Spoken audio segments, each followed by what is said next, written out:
po si Ernie Ginoo Tamonde. 10 years ago po, ako po yung nabalita na isang Pilipino sa bansang Iran na bibitayin.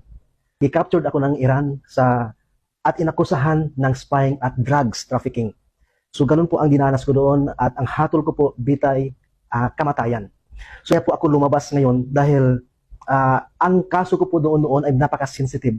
Pero nung nakita ko ang sitwasyon ni Tatay Digong, dito po ako naantig. Sapagkat ang sigaw ng puso ko ay ganito. Can you imagine po, mula sa ilang presidente po ang dumaan, nagsimula kay President Gloria, lahat-lahat po.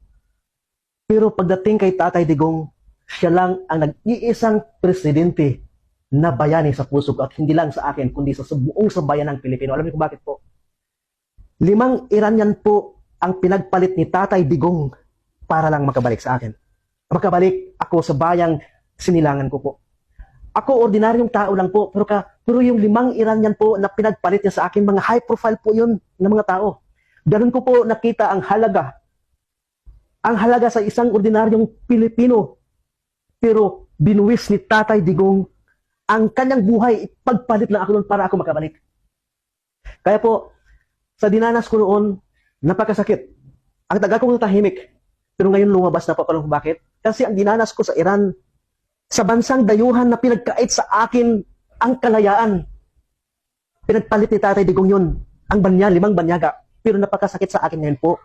Sapagkat binigay ng kapwa ko Pilipino doon sa ibang bansa para hatulan. Kaya ko po, dito nananawagan. Sa buong bansa, hindi nakikita ng makarabihan lalo na yung against sa kanya. Dahil ang akala na puro patayan, hindi po. Ako nag-iisang patunay na niligtas ni Tatay Digong sapagat nakikita niya ang kadugo niya inusinti sa bansang Iran. Kaya ako nakabalik po. Mga kababayan, sa buong mundo, nandito po ako nananawagan na iisang ordinaryong Pilipino. Ganun po ako pinahalagahan ng ating tatay para makalaya at maramdaman at maranasan ang kalayaan. Gusto lang po ni Tatay na palayain tayo sa kasamaan. At alam po ng lahat kung gaano po niya pinapahalagahan ang ordinaryong Pilipino, tayo, laban sa kasamaan. Pero ngayon, siya nagsasakripisyo. Kaya po, ako'y naniniwala na kung paano niya ako kinuha sa Iran at kung tayo'y magkakaisa, kaya nating bawiin si Tatay doon sa mga dayuhan. Bring him back! Pabalikin natin si Tatay Digong.